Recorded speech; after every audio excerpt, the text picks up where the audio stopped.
Your LDL went up, but you also lost weight. Your triglycerides dropped. Your HDL went up. Your cravings calmed down. Your belt is doing the Macarena. And your lab report is acting like you just joined a motorcycle gang called cholesterol. So should you panic? Or did you just test at the worst possible time? Here's what this video is. I'm going to show you the hidden reason LDL can rise when you go carnivore, especially when you're losing weight. And I'll tell you when to test, so your lab work reflects your true baseline, not your construction zone phase. And in about 4 minutes, I'll show you the one timing mistake that makes people quit a diet that's actually helping them. And if you're new here, hi, I'm Dr. Tony Hampton. I'm board certified in family medicine and obesity medicine. And my job is basically translating lab results from scary portal language into calm adult plan. Now, important safety note. This is education, not personal medical advice. If you have known heart disease, strong family history, or very high numbers, talk to your clinician and get individualized guidance. Okay. Let's get into the root cause. One clear format today. Symptom, mechanism, fix. Symptom. The symptom is simple. You start carnivore. You're losing weight. You feel better. And then your LDL cholesterol comes back higher. Sometimes a little higher. Sometimes, why is this number yelling at me higher? And here's where most people go wrong. They assume the LDL rise automatically means the diet is harming them. But LDL can rise for more than one reason. Today, we're focusing on the reason that's most misunderstood: active weight loss. Mechanism. Let's make this make sense. When you lose body fat, your body is not just burning fat. It's moving inventory. Fat cells are storage units, and inside those units is more than just calories. There are fatty acids. There's cholesterol. There are fat-soluble compounds. So when fat cells shrink, the stored material doesn't disappear. It gets released and transported. That transport is the key, because your body needs vehicles to move fat around. And those vehicles are lipoproteins, including the chain that often ends with LDL. Here's the simple picture. When you are in active fat loss, you increase something called fat flux. That just means more fat is leaving storage and entering circulation to be used for energy. More fat moving equals more traffic. More traffic equals more carriers involved in the process.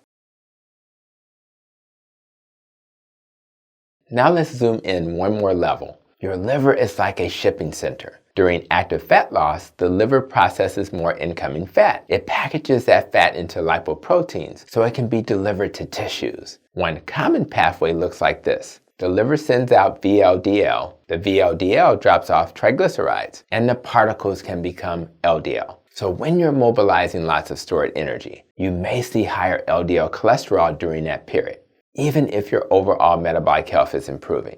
That's the plot twist. People think LDL only reflects what they ate, but during fat loss, LDL can also reflect what they're releasing.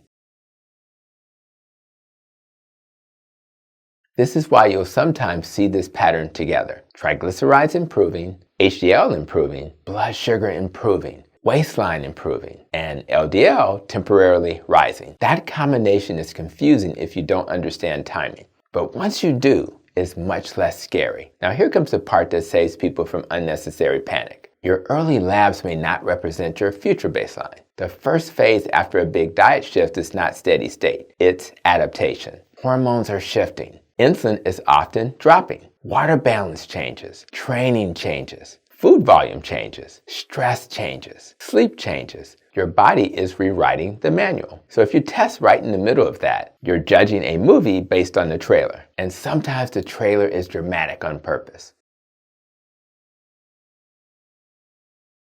So here it is. The timing mistake is testing and interpreting LDL like it's your final baseline while you are still actively losing weight. That's like weighing yourself during a haircut and concluding your diet is working. Technically, yes, the scale is down, but we're not going to call it fat loss.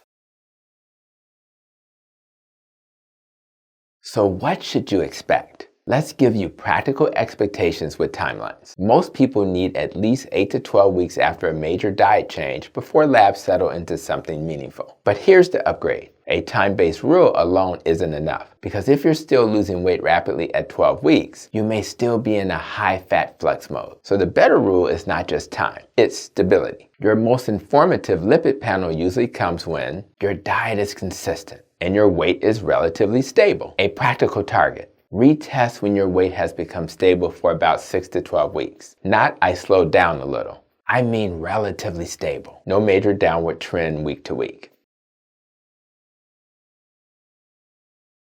Now I can already hear someone typing, Dr. Hampton, I'm losing weight for 8 months. Do I wait 8 months? Here's a smart approach. Do an early check at 8 to 12 weeks to establish a trend and catch anything extreme. But don't declare it your final answer. Then do your true baseline check after a stable period. 2 data points, 1 plan, no panic. Now, what do you do with this information? Here's your 3-step plan. Step 1. Look for the pattern, not a single number. If triglycerides are improving, HDL is improving, blood sugar is improving, waist is shrinking, that's a metabolic health pattern moving in the right direction. LDL rising during active weight loss may be part of the transition. Not always, but often. Step 2. Test smarter. If you're early in carnivore or actively losing weight, schedule your real lipid test after you've been stable for 6 to 12 weeks. You want steady state, not chaos state. Step 3, add context when needed. If LDL is very high, or you have a strong family history, or known heart disease, get deeper markers with your clinician. Things like ApoB, LDL particle sizes, and lipoprotein small particle A, and interpret in context, because the goal isn't denial, the goal is precision. And by the way, if this style of explanation helps you stay calm and stay consistent, hit like and subscribe. I'm here to help you stop feeling bullied by lab work while you're actively getting healthier. Now, one more practical note for the carnivore crowd. Some people's LDLs rise for reasons beyond weight loss. So if you retest at steady state and LDL is still high, you have options. You can experiment without abandoning the whole approach. For example, some people do better going more protein forward and less added fat forward. Some people see changes by reducing heavy cream, butter stacking, or constant liquid calories. Not because fat is evil, but because your body responds to energy balance and lipid trafficking. So think experiment mindset, not identity crisis. Let's wrap this up with the most important message. If your LDL rises during carnivore weight loss, that does not automatically mean you are harming yourself. It may mean you're mobilizing stored energy and you tested during a high transition phase. So the move is not fear. The move is timing. The move is context. And the move is staying focused on the real root cause of cardiovascular risk for most people. Insulin resistance, inflammation, visceral fat, high blood pressure, poor sleep, chronic stress, and ultra-processed food. That's the stuff that lights the match. Not every LDL change is a 5-alarm fire. In fact, if you're reducing the small LDL particles, which is common on the carnivore diet, you may have improved overall metabolic health, even with a slightly higher total LDL particle number.